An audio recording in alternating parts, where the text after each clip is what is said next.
দর্শক, আপনাদের বলছিলাম বিজয় দিবস উপলক্ষে দেশের বিভিন্ন স্থানে বসেছে বিজয় মেলা। আমরা এই বিষয়ে জানবো আমাদের সহকর্মীদের কাছ থেকে। শুরুতেই যাচ্ছি খুলনাতে প্রবীর বিশ্বাসের কাছে। প্রবীর, কিভাবে উদযাপন হচ্ছে বিজয় দিবস মেলা সম্পর্কে একটু জানতে চাই। দর্শনার্থীদের উপস্থিতি কেমন দেখছেন? সারা দেশের মতো খুলনাতেও কিন্তু লোপা নানা আয়োজনে উদযাপিত হচ্ছে বিজয় দিবসের এই দিনটি। তার বাইরে থেকেও খুলনা জেলা প্রশাসনের আয়োজনে যে জেলা স্টেডিয়ামটি রয়েছে সেখানে 3 দিন ব্যাপী বিজয় মেলা অনুষ্ঠিত হচ্ছে। মূলত এই মেলায় লোক এবং কারুশিল্পের যে ব্যাপারগুলো রয়েছে, হাতের তৈরি বিভিন্ন সরঞ্জাম, সেই সমস্ত পসরা সাজিয়েই কিন্তু দোকানিরা এখানে এসেছে। আমরা সামনের দোকানে যাব, যদি দেখি আমরা যে এখানে সব কাঠের তৈরি জিনিস দিয়ে এই দোকানটি সাজানো হয়েছে।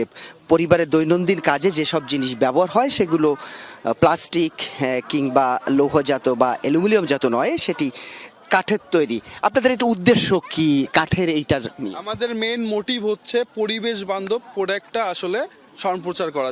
যেমন মনে করেন এখন প্লাস্টিকে সব ভরে গেছে, তো আমরা কিন্তু যে কাঠের চাপিং বোর্ড ইউজ করতেছি, যার কারণে পরিবেশ বান্ধব এবং স্বাস্থ্যসম্মত প্রোডাক্ট আমরা দিতে পারি। প্রোডাক্ট দিতে পারেন। আমরা একটু সামনের দিকে যাব।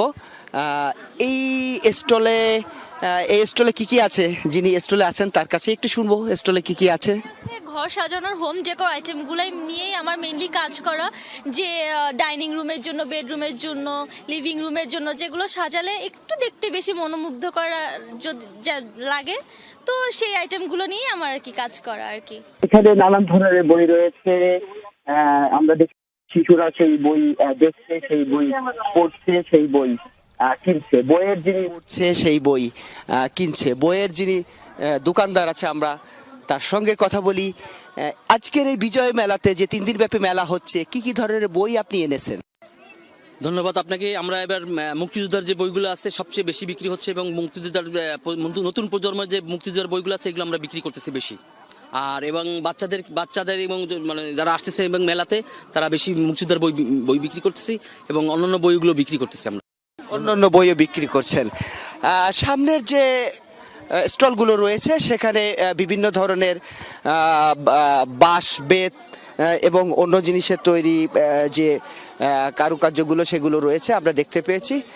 এবং যারা আয়োজক রয়েছে তারা মনে করে যে এমন মেলার মধ্য দিয়ে গ্রামীণ লোক সংস্কৃতির সাথে নতুন প্রজন্ম পরিচিত হবে, একই সঙ্গে বিজয়ের উৎসবটি আরও বেশি মোহনীয় হবে তাদের জন্য।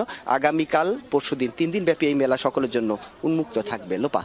প্রবীর, আপনাকে ধন্যবাদ। সেই সাথে বিজয় দিবসের শুভেচ্ছা।